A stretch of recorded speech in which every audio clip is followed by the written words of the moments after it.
Hello, everyone, and welcome to Crimes of Our Times Live. I'm your host, filmmaker and author John Borowski. You may know my films or TV shows such as Serial Killer Culture TV and books such as John Wayne Gacy, Hunting a Predator. Today on my show, as my co-host, is David Van Gogh. I know you pronounce it Van Gogh the British way, but here we say Van Gogh. So welcome, artist David Van Gogh. I don't even know myself how to pronounce it anymore, John. Hey, Gough. Gough, you're here. Every single derivation of the word, so I'm just, yeah. All that matters is this point, yeah. That's right. All that matters is you're here. Thank you for being on and welcome. Thank you for inviting me. Yeah, and in my opinion, you're definitely one of our top living artists now in the world. So I bow down to your greatness. So. Oh, I appreciate that, John. Sure, and anytime. So you're from sunny California, initially from Liverpool, correct? That's right. Yeah. I actually was born in Ireland in a place called Kilkenny, and then round about when I was 3, we moved across the water, across the Mersey to Liverpool, and I lived there, at least on Merseyside, until about 2005, I believe, when we sort of emigrated to the US. Yeah. So did you take the ferry across the Mersey? Many times. Yeah. I love that song. And we met when I was filming Serial Killer Culture, and we'll get to that too. I wanted to talk to you about your background, though. You were in my film Serial Killer Culture. We discussed your Man-Son series, Rise, of paintings, the 10 painting series, I believe it was. And we're going to talk about that too. But, talk about how your art career began and brought you to this point and brought you to America, if you could kind of sum that up. Well, my art career was actually stillborn. That old story about being an artist from the time you're able to hold a crayon, it's pretty true. I'm not really that unique in that. What I found when I went to art college was that they were trying to force me into a more sort of school of a contemporism that I wasn't really comfortable with. The artists I liked were Hieronymus Bosch and Salvador Dali, GOUGH, and what they were kind of forcing me to do was the sort of kitchen sink artists of David Bomberg, Walter Sickert.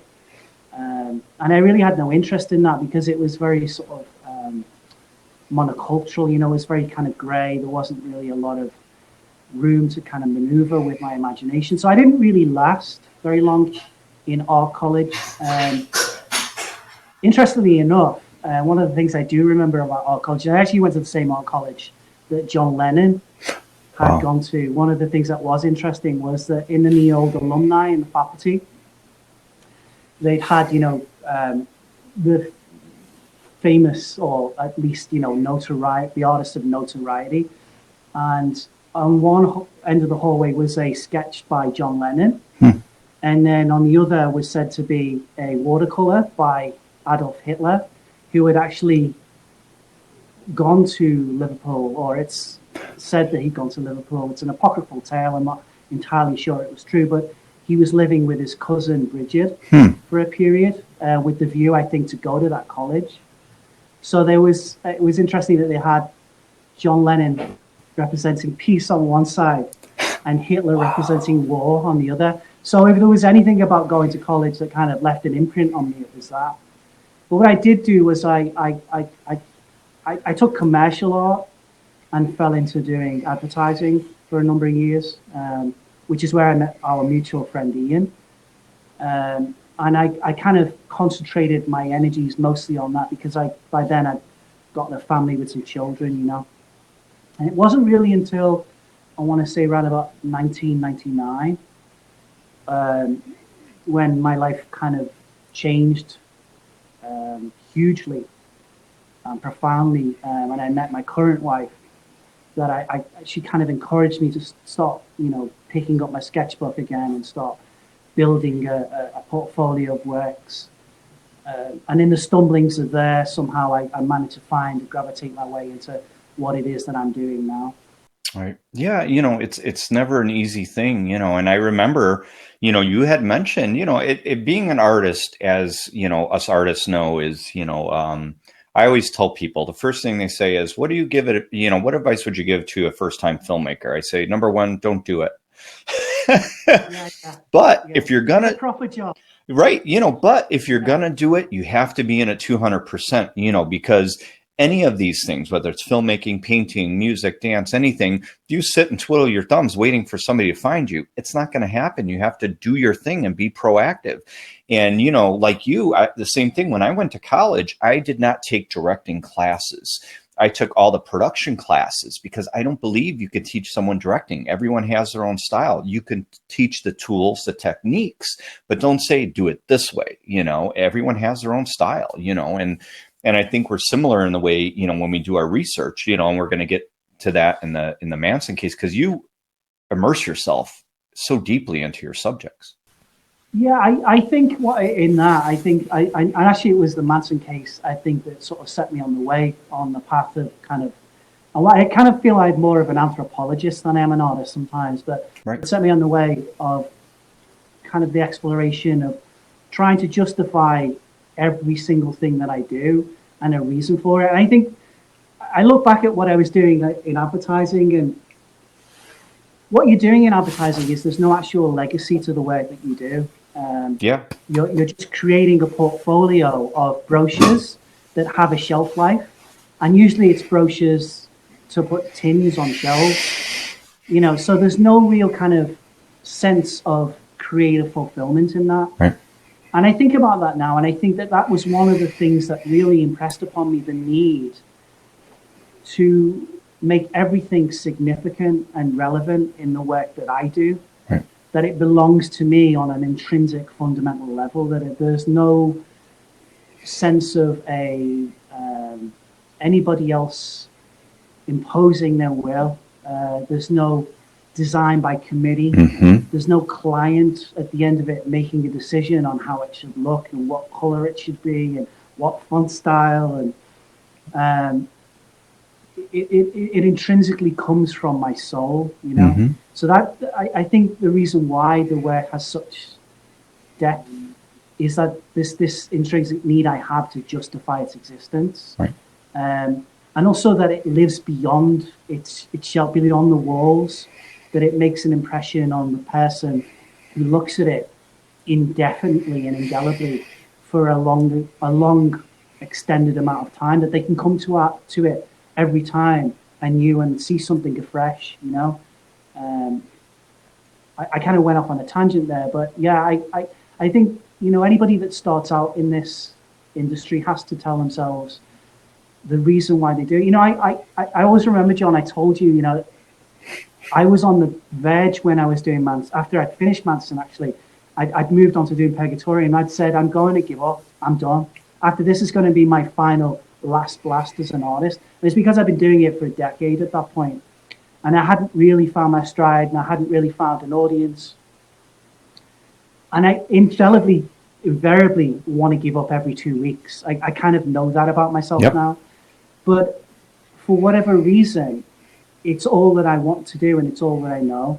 And two things that I would tell artists who start out is don't have any expectation beyond the precept of doing it, beyond the need to actually create something and cultivate it that exists for itself, art for art's sake, if you will. That's right.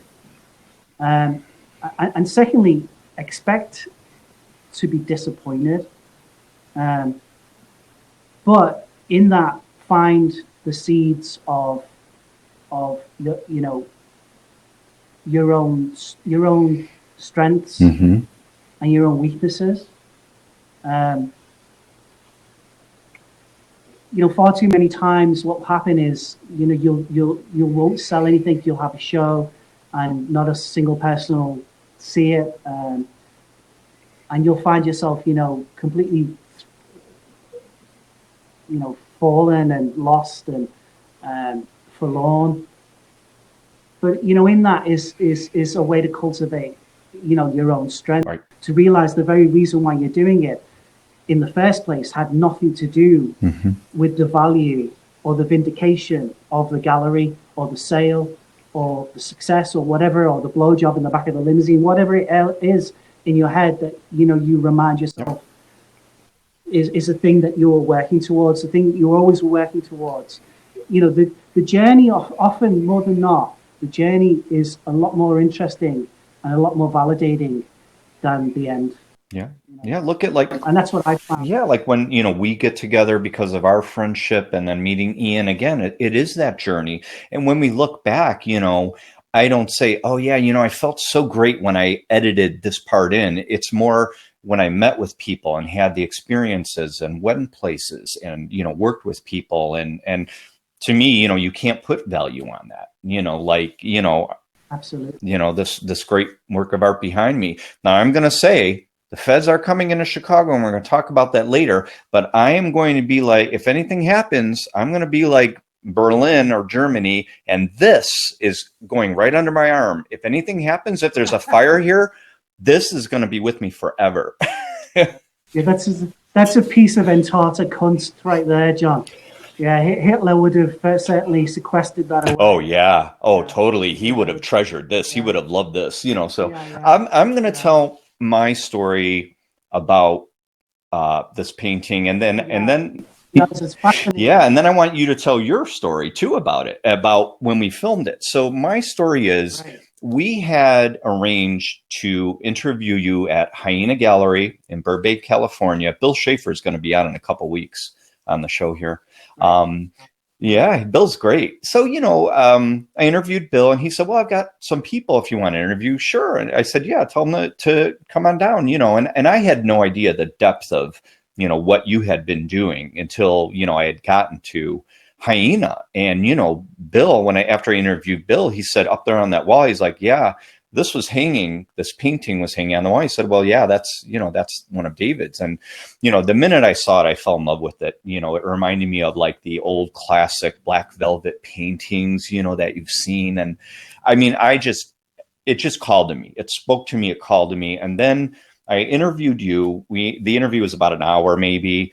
And after the interview, I pulled out my phone, and there were about 100 messages. My mother passed away while I was interviewing you, and I didn't know. And then when we flash forward, my mother had, you know, a decent little insurance policy that I had discovered.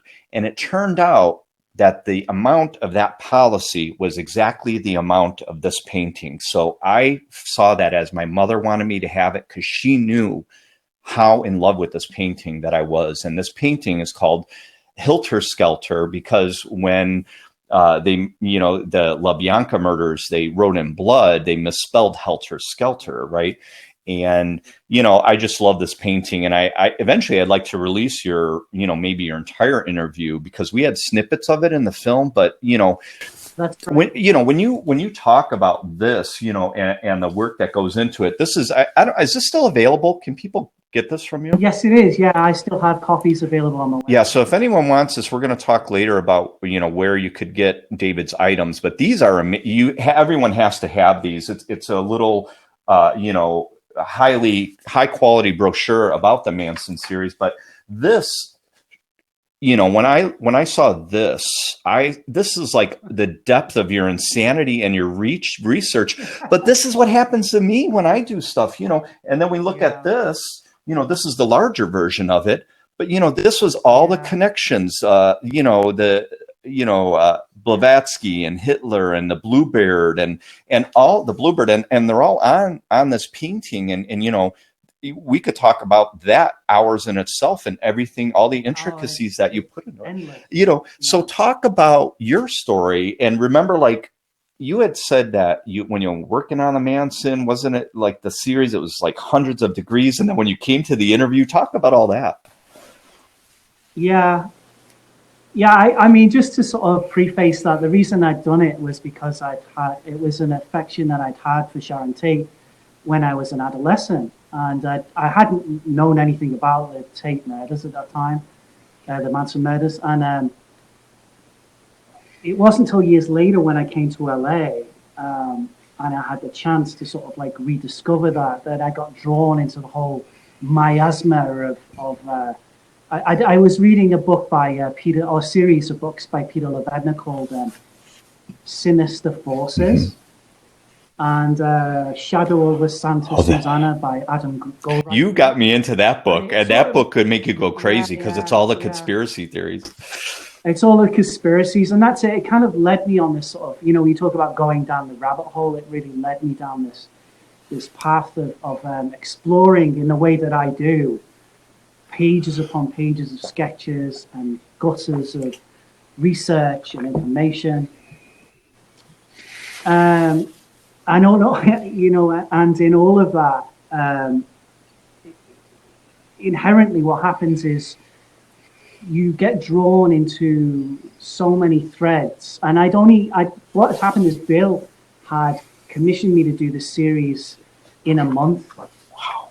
I had to produce the entire series in a month, but it was 2 years of kind of research, in a sense, that had brought me to that. And one of the things that Levesque said was, for the occultist, there is no such thing as a coincidence. So that was the kind of rabbit hole that I found myself in. I was literally wearing a tinfoil hat so tight that it refried my brain in a way. And there was a day where I'd been listening to Manson, pontificate all day through YouTube videos. I had Revolution 9 playing in the background. I was doing 14-hour days in a studio that wasn't ventilated. I was reading all of this information, finding like little sort of arcane areas of the internet, and I'd found this doomsday clock, which was counting down. And it was 24 hours until it was going to count down to naught. And the doomsday clock itself on the website was a Illuminati clock. It was like shaped with the Eye of Horus and the pyramid. And because it was a year hence, and this is how mad it is, because it was a year hence since we'd had this blackout in California, I thought that had been a test run for what was going to be the end times. So I scrabbled together bottles of jugs that I could put water in, and pennies, dimes. And it was 9 o'clock at night on a Sunday, and my wife looked at me and she said, "What are you doing?" And I'm like, "You don't understand. I have to go get munitions. I have to get supplies." Convinced as I was that the world was going to end tomorrow. So I drove away and I filled up jugs of water. I got these huge, 2 big several pound bags of barbecue briquettes. Came back to the house, and my wife was standing in the garage as I was unloading these bottles and jugs of water and these barbecue briquettes. And she's just standing against the doorway casually looking at me, with a kind of face of what are you doing? What is going on? I said, I got these because tomorrow you don't understand, the world is going to end. Wow. And she said, "So you're going to barbecue at the end of the world?" It was the most, I was brought down to earth immediately. I was like suddenly brought back into myself. The realization of how easy it is to get drawn into the madness of conspiracy for that period was a sudden realization for me, and I kind of committed at the end of Manson, the series, that I would never undertake a project like that ever again. And invariably, what happens now is I still go into the depths of myself. I still, like Nietzsche, look into the abyss. I just don't let the abyss stare back at me now. I just make sure that I have, because at the time I was working from a studio in a house, and now I have a separate studio outside of the house, and I'm able to leave it at the end of every day and reconvene and do all the things that everybody else does, and have dinner and talk about the day and watch television. But for that period, that small encroached month, that's all I was living, breathing, and eating. Was was Manson's voice man. And what that did do, you know, John, was that did make me realize and understand absolutely how it was with the, also, you know, given the benefit of taking some, you know, really fine Cuban substances, pharmaceuticals, if you will, and how easy it was to convince the Mansonoids of, you know, Manson's nefarious plan and will, if you will. It made me understand on that level how somebody can get so lost inside themselves and not justifying in any way, shape, or form the horrors that Atkins and right. Watson and Krenwinkel and all those people did. But it does give you a sort of understanding of how easy it is to lose yourself when you're lost in the sort of feverish madness of someone else's subconscious. Yeah, we almost lost you there.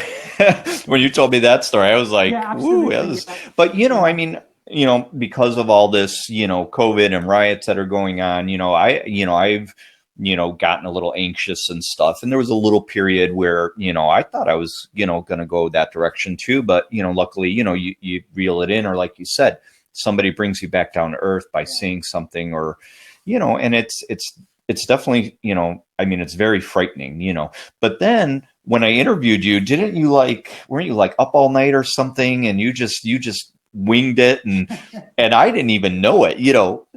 So I have to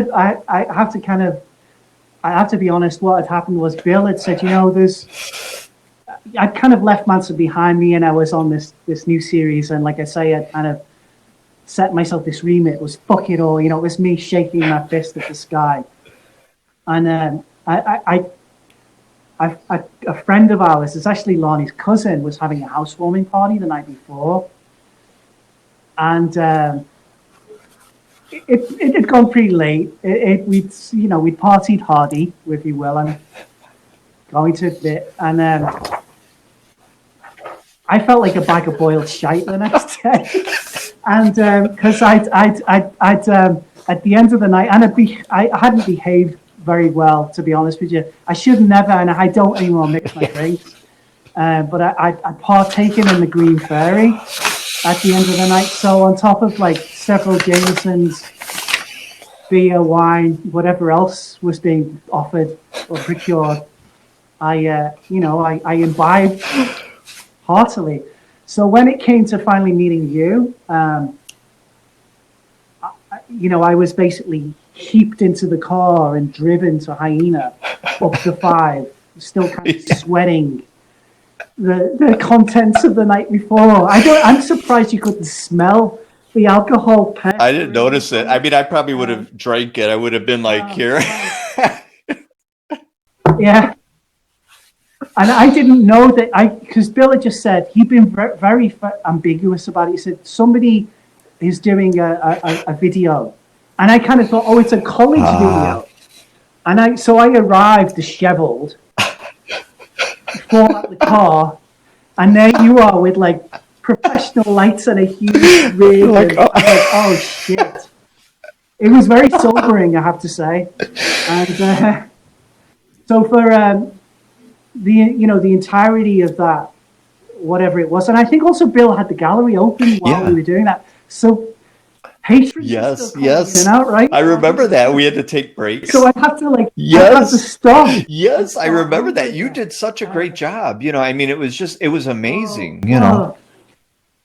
No, really, you know what, John? Like, all credit to you. Like, because I just think it was just a like verbiage of wank. I just a soliloquy of bullshit just fucking dribbled from my lips.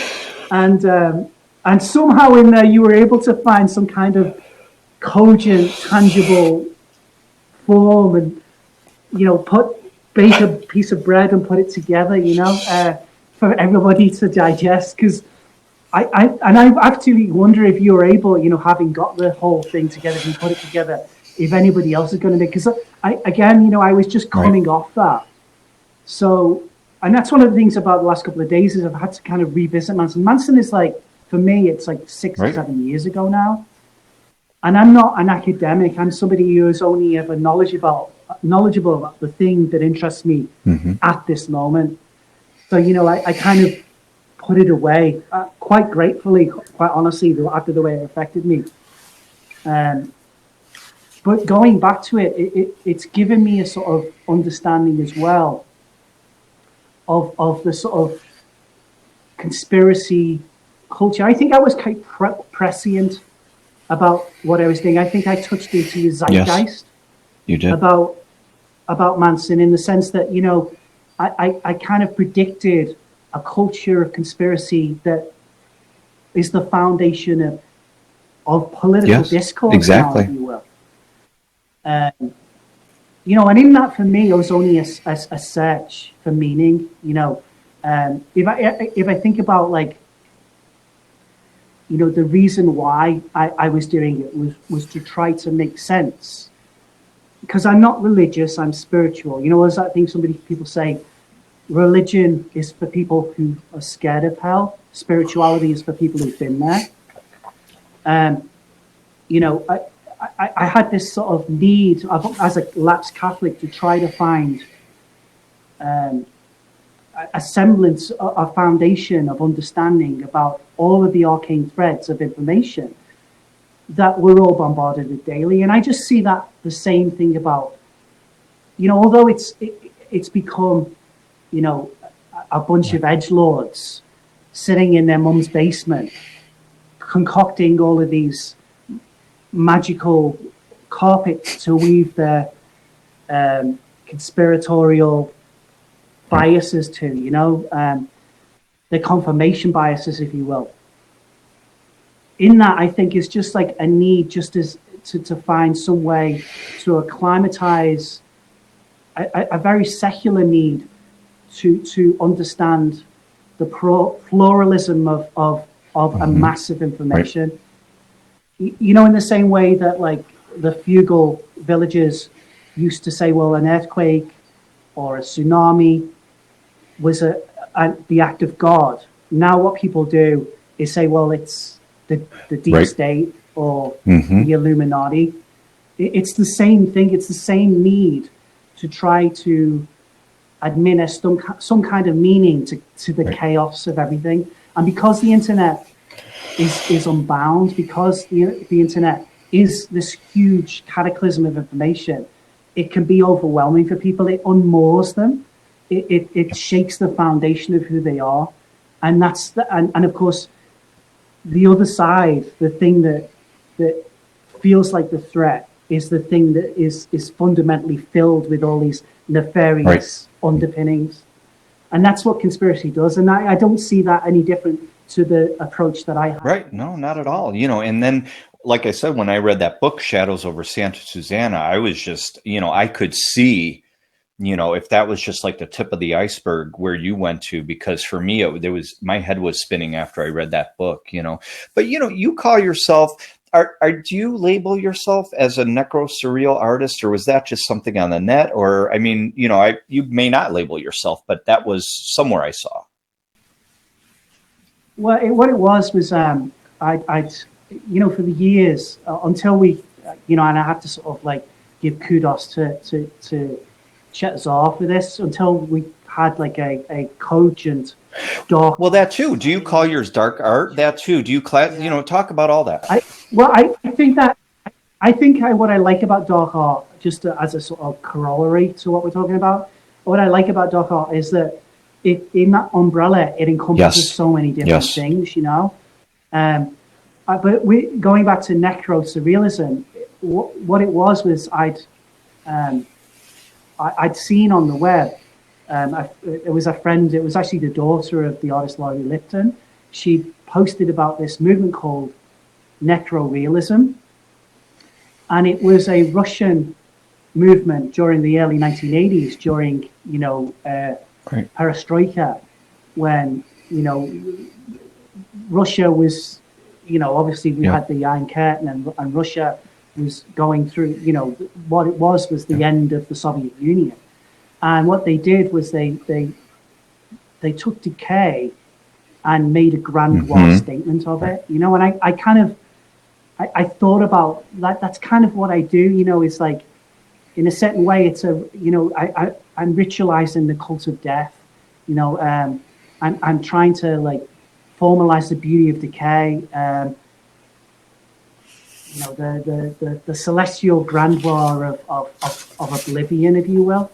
And I felt that was what that was doing. But the way that Jenny Ufit, who was the founder of it, the way that he approached necrorealism also had, you know, was very, I found it very static. It was limit. And where I go is more in my head. I'm more kind of like dreamlike. So I changed it to necro surrealism. I just took the necro part and necro surrealism. So for a time it seemed like, well, if I'm going to label myself, if somebody asks me what it is that you do, because everybody always invariably says, what kind of art is it that you do? It sounds, instead of just saying I'm a surrealist, I'm a necro surrealist, you know, and it gives people a little bit more to kind of draw on and a little bit more. It's a little bit more kind of hype, you know. Well, yeah, you know, you got to play it up, right? I mean, that's that's what it's about, you know. But you know, I mean, unfortunately, somebody like you doesn't have to, but you do, you know, because that's just the world we live in. You know, I mean, we would all wish that our talents would carry us, you know, but it's just the way it is, because we're competing with the big boys that, you know, they could spit in a certain direction and they get, you know, a multi-million-dollar art gallery showing or whatever, you know, just because they know so-and-so, or they, you know, like you were saying, they sucked someone's dick or whatever it is. They have these connections. You know, I lived in LA for 4 years and that's how it was. I was so close, but yet so far away. You know, I mean, I tried to leave my films at a, you know, they say, get an agent, right? I went to an agency. They wouldn't even let me leave my DVDs. They said it's a security hazard. So it's like, all these things are in place because they want to keep theirs, right? You know, I worked at a TV production company, and the producer that hired me, I showed him my H.H. Holmes film, and I was thinking this could be a good in. But of course, he buried it because I could have taken his job. So, I was there. I'm wondering, well, why wouldn't the owners talk to me about that? Here's a young guy. I'm new. I'm fresh. Won awards. You know, it's all that system, you know, that is difficult, you know, especially for artists, you know. And, you know, what was interesting, I don't know if you could tell this story, but, you know, talking about, you know, the mindset and attitudes of America and religion and all that, you know, that has to play, or does it, with that you did a painting for a book on necrophilia, but it was supposed to be on the cover, but they buried it or didn't put it in it. What happened with that? And was that because of, we couldn't take the images, that was too graphic, or what? I don't know the whole story with that. I don't really know the politics. I mean, just to give sort of a little bit of background about that, the gentleman that approached me was doing a thesis on necrophilia, on, you know, and it was a very conscientious study. It wasn't anything sort of like National Enquirer, you know. It was very, it was a very scientific, methodical medical approach. And he'd obviously become acquainted with the work that I was doing, the work I'd done with you, on the Manson series, or through the, you know, serial killer culture. And so he approached me and asked me to do a piece for the frontispiece for the actual manuscript. And due to, I guess it was the politics of it was, as far as I understand, was one that the faculty wanted to charge an extortionate amount to sell this tome. And it was, I mean, it was a tome. It was a huge bibliography, like from beginning to end.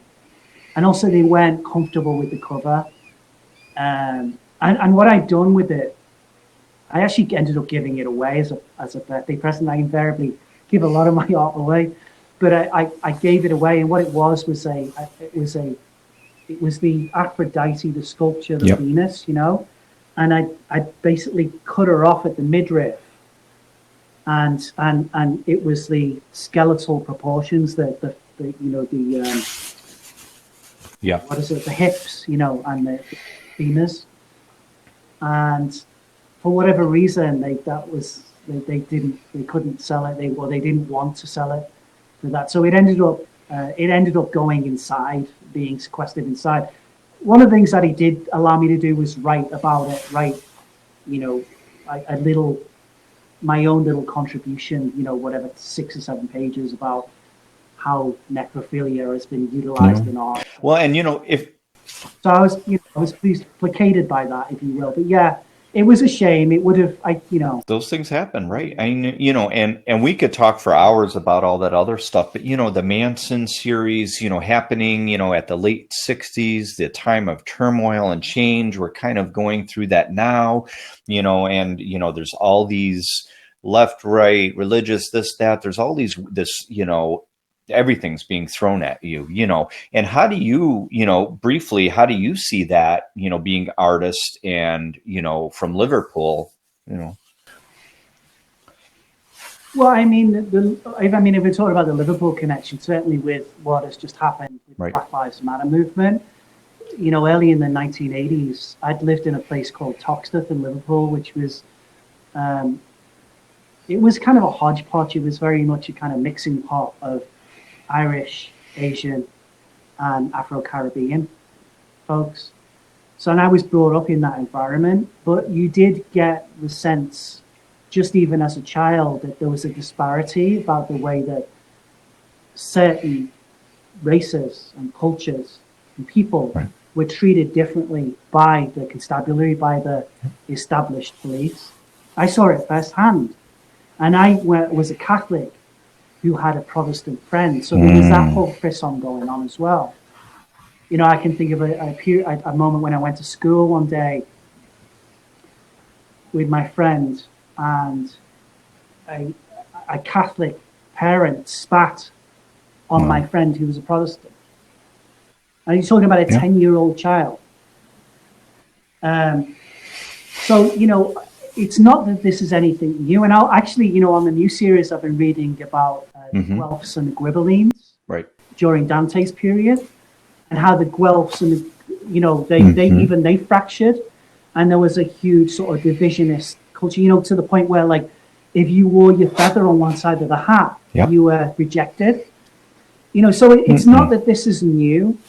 I think where the 60s comes in is you had a period where, post-war, where there was an extraordinary move, particularly with the Kennedys, to try to push things forward. And if you look at, the Doors of Perception, Timothy Leary's Doors of Perception, they open, the Beat Generation, rock music, Martin Luther King, civil rights. Underneath that was all this, cultivated oppression, Vietnam. And I just see that the Manson murders were a catalyst for that. I came up during the process of the Manson murders with a theory called sinister architecture. And it was just like, it's a coalition of circumstances, like threads colliding together to form a flashpoint event. It's like, it could be geography, ideals, emotional trauma, all imprinting on the psychic tapestry of people's thought, So, Indian burial grounds and the catacombs underneath Malibu Canyon, Cielo Drive, Spawn Ranch, all these different things coalescing together to form a flashpoint event on the 8th and 9th of August, hence on the date where Nagasaki had happened. Oh my goodness. The cannibal, what is his name? Ed Gein. Out of vagina. Ed Gein was born on that date. And the Haunted Mansion opened it's so weird. The same day. So, it was all these different sort of confluxes of things happening at once that happen. I think in terms of where we are right now, certainly if you look at someone like Manson, who's a pontificate, a strongman figure who is building a climate of paranoia, hatred, apocalyptic fear, and to a group of gullible and disenfranchised followers. I mean, and you think, who does and he was the.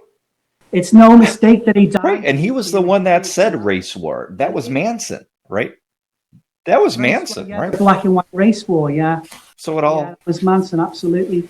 So, I see parallels, uncomfortable parallels there. But, I think the other thing is, John, that, like, nothing created comes without or at the that's right. cost of a destructive act. There is everything, every single creation is Right. at the behest and the consequence of something else that Sure. has ended. So I just see this again being, a conclusion, a need. The millennia. If you think about the millennia and how we started off, it's become so disappointing. And if you look at subsequent millennia, there's always this like Right. energized feeling of enthusiasm about the start of a new millennia, and inherently, it just becomes a Yep. hangover of the last one, and people become disappointed because the dreams and the ideologies and the hopes that they clung to at the beginning almost invariably don't happen. And so at the where we are now, the median of, Right. the second decade, we're seeing cataclysmic act in the same way that we did, at the beginning of the last century. But we're at that point of the perfect storm as well, because as I was saying to you earlier, you know, people have been sequestered in their homes for 6 months Yep. with themselves. I don't know about you, but if I went for a drink with myself, I'd make an Yeah. excuse and leave Yes. through the toilet window. Do you know what I mean? So if you're sat with yourself for like an extraordinary long lengths of time, just with your own thoughts, and you're not able to Yes. make any kind of intimate connection with people, you can't see their Right. face, you can only see their eyes, you Yes. can't embrace people. We're at the, Right. I mean, it's a Yeah. perfect It's this storm for what's coming. dehumanization too, like this. This Don't touch because you know. dehumanization, absolutely. And of course, compounded by that is obviously what's going on with the police and with, this very authoritarian structure Yeah. trying to bring Yeah. itself in. Sorry? Scary times, but you're right. But there's hope, It is, and you could see there's a reason there's for hope, this, yeah. because I have friends that are involved with law enforcement. I respect them. I understand that, but it's scary when certain people start to slide to only one point of view, and in my understanding is there's an outcry because something's wrong. If a child falls, they're going to cry because they fell, they're hurt. This is a country in pain, and they don't want to listen. It's let's use force.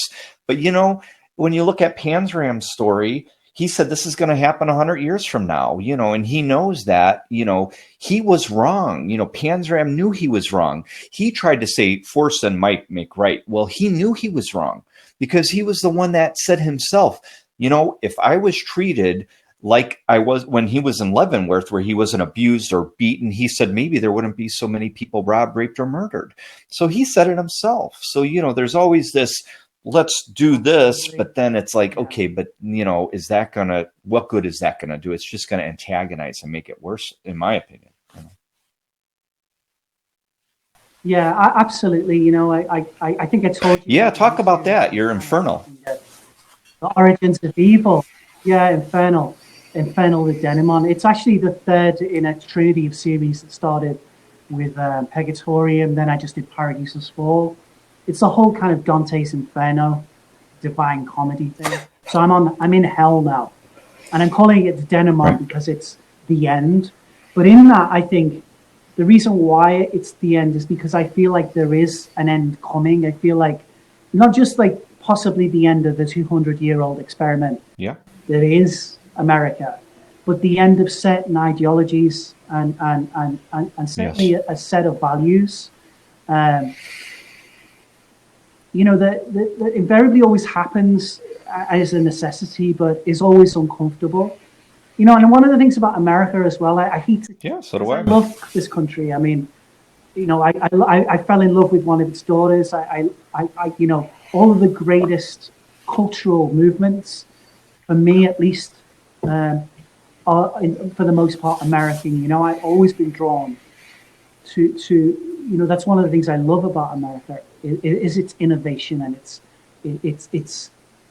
its availability Yeah, to I all know. Yeah. diversities. Um, But one of the things that I find is that Americans have no real grasp or understanding history, historical context. You know, historians, like Schlegel said, historians, what do you say? Historians are prophets looking backwards. And, you know, Americans have no understanding of historical context, because if they did, they wouldn't be so intent on repeating the very worst parts of history instead of creating their own. And I say that as somebody who loves the works of Thomas Paine, Thomas Jefferson, the Enlightenment thinkers, you know, the beat poets, Burroughs, Bukowski, you know, but at the same time, you know, it's a moment, like I say, where there's a huge radical change in the foundation of people's understanding about what this country should represent and what it is meant to represent. I agree. And we're going to open it up soon to, you know, see if anyone has questions or want they want to say hi or, you know, or say fuck you. You know, we know, I don't know if you have haters, but we all probably do. Yeah. But you know how that goes. But oh yeah.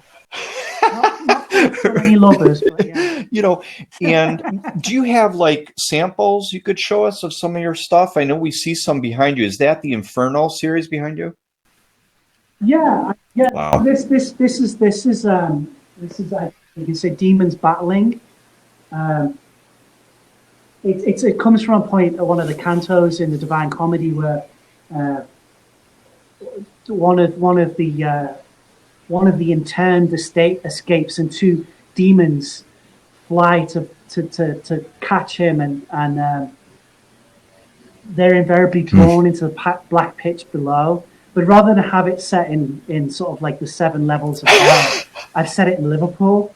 And that's one of the things I've done with this series is I've actually set the whole series in my Liverpool childhood. Because one of the things about Liverpool, and I'm not gonna shit on Liverpool too much, but it's one thing that James Joyce said, you know, that how you have a love-hate relationship with the place that you were brought up. Burning car must be the doc. Yeah. One of the things about Liverpool though is that, you know, the only currency it had when I was growing up was the Beatles and the football club. And since, I like the Beatles. Yeah. I like John Lennon more, but you know, I really wasn't very good at soccer. You know, I kind of was one of those typical kids that just kind of sat in his room, you know, drew with felt tips. Very isolated child.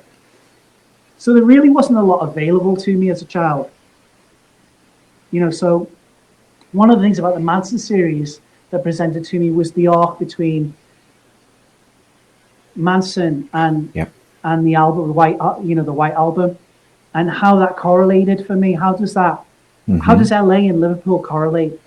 How does that journey that seems so esoteric and full of occult, how do those two things seem in simpatico? What is it about the Revolution 9 that holds some kind of subtext of invocation?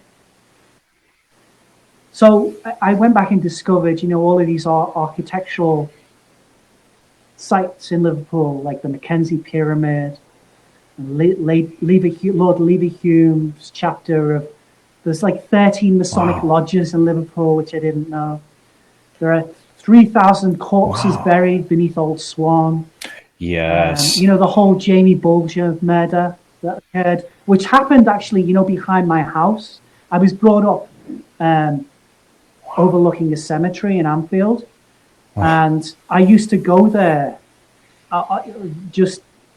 and it was a defunct, it was mostly defunct. It was only like a railway line that kind of ran, you know, it wasn't like for passengers, it was for, you know, shipments of industrial piping and lead and fuel, etc. So it only ran maybe twice a day.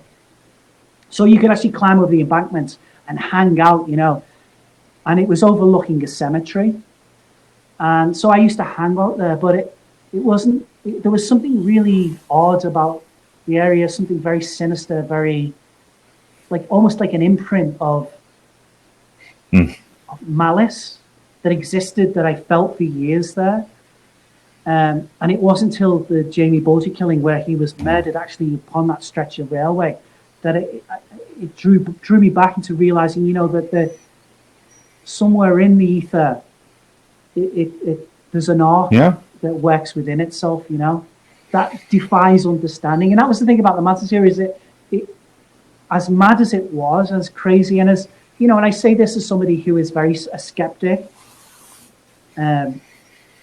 it certainly defies understanding on a level that none of us really can. You're right. You're right. Sometimes there, you know, are just no way, you know, there isn't a way to, you know, rationally, humanly, you know, explain these things, you know, and that Manson case is part of it, you know, and it's amazing what you've done. Where can people get your works? You know, you sell originals. Do you do, you know, commissions? Yeah, I've got originals. You know, like usually the originals I've actually only got like larger originals now, so they mostly run within, you know, right, several thousands of dollars. But for people who are, like, particularly now during a budget, you know, I sell books, like I say, you know, I sell these catalogs. I sell this one, and then also there's a sketchbook that I do, which you know, if you spend $50, I'll actually do an original sketch inside for you. And then I sell prints. So the prints are around about $30 each. Yes. 11 by 17s, all signed, you know, of the Manson series. So if you go to davidgoughart.com and just go to my store, everything's there. It's really easy to find. And I mean, I don't know if it's possible, John, but maybe when we post this on YouTube, we can. Yeah, I could definitely do that. So it's davidgoughart.com. DAVIDGOUGHART.com. All right. Yeah, definitely go there. Check it out. You know, David's got a lot of, you know, amazing items, the books, the prints. Talk to him about originals and commissions, you know, because now's the time. They say, you know, when the world is ending, collect art, because that's going to be the future, right? I'm hoping Ian could jump on. It looked like he tried. I don't know. Yeah. Yeah, he looked like. Yeah, I don't know. The wheels turning right now. As it always is with you know, that's the other thing. You know, we could talk about Ian because he's not on right now, but I have to thank you for that, because Ian had, I believe, met me at the all-night flea market. There he is! Yay! Oh, here he is. Yeah. Hi, Ian. Up the Reds. Oh, how are you? Good. What about you? Good. We're doing good. We're hanging out, you know, and yeah, we're good, dude. Yeah, it's good to see you. You still long claws and lanky of leg, yeah. That's right. And, you know, like I said, I have to thank you because, you know, we met at the all-night flea market. You know, I met Ian and Leslie there, and, you know, and Ian's local, you know, here in Illinois. So we've been working on projects together, you know, and if anyone needs any design work, photography work, Ian's the guy to go to. So you've got two great artists here in their own regard. Ian is amazing with what he does graphically and photograph, you know, and he had just posted some of his work today, and I'm always in awe, just like as I am with you, David. And, you know, Ian's been helping me with the Gacy film and some other projects. So it's great that we all work together and help each other, you know. Yeah, Ian and I used to, when we worked at Advertising World together, we used to go out during our lunch hours, and he'd take his camera, and I'd take my sketchbook. I was remembering the other day, E, do you remember the time that because we used to walk along the banks of the Mersey, and I was telling Lonnie, my wife, we went into this huge shipping enclosure, and there was like 1,000 Yeah, they opened out the gate. There was a big remember that? wooden gate on the It top. was the most. Yeah, that's right. Profoundly surreal. Not the jellyfish, no. Did you take a picture of that? It's always the case, right? It's like you never remember that, then you never have a camera, or I didn't get that. But it's like we'll take a picture of garbage on the floor. Yeah. And in fact, that's what he did. But believe me, he's great. Yeah, I used to go for the odd stuff. No, he's brilliant. Yeah. We had a great time around last year around this time. We went to the Living Dead convention in near Pittsburgh. Oh, yeah. We had so much fun there. We had a great time. And the guy that played Fluffy in Creepshow, the creature from the crate, he was like, because we were right next to where they were doing all the autographs and celebrity photos. So, this little girl, what happened, Ian? The little girl said, "Oh, hi, Fluffy," to him, right? And yeah, she was like, "Oh, love you, Fluffy." And he thought it was strange because he was playing a monster. And this little girl was like all over him. Yeah, and he was he got all choked up. He got all choked up. Yeah, he got choked up, and Ian was next to him, sitting down, and he's like, he's crying on the shoulder. Like, Ian, you're lying. I think you're lying. It wasn't the little girl who got choked up. It wasn't the little girl, was it? Yeah, I had the monster from Creepshow crying on my shoulder. It was pretty cool. We had a great time. We had so much fun. It was a blast. So, did he need a ladder to reach? Yeah, I truly look up to Ian, and literally and figuratively. We all do. We all look up to But we have to. I still have to see it. Still have to do the massage there. Yes. So this is great, but again, that connection is great. And it was great, meeting you both and being friends with you both. But if anyone, again, if you want to check out Ian's work as well, he's on Facebook and, Ian Hansel, you could check him out or ask me and I'll get you guys connected. So, yeah. Yeah, absolutely. Did you have? When did you get the American accent? Oh, okay. Within the last because Ian, remember when we were at the convention, Yeah. I was telling people they would come up to us, and because of your thick accent, I'd say he's from Liverpool. He doesn't speak English. I don't understand. Well, I think it's because, you spend more time around people who are from Liverpool as well. And all I've got around me is just Yanks, so it just kind of, the moment I pick, the moment I speak to my dad, it all fucking comes back, like, you know what I mean? Yeah. Well, I have to admit, even when we went home last time, we went in the chippy. And did you get the girl spoke to us, and me and Leslie stood there looking at each other. I'm like, I don't know what she's saying. I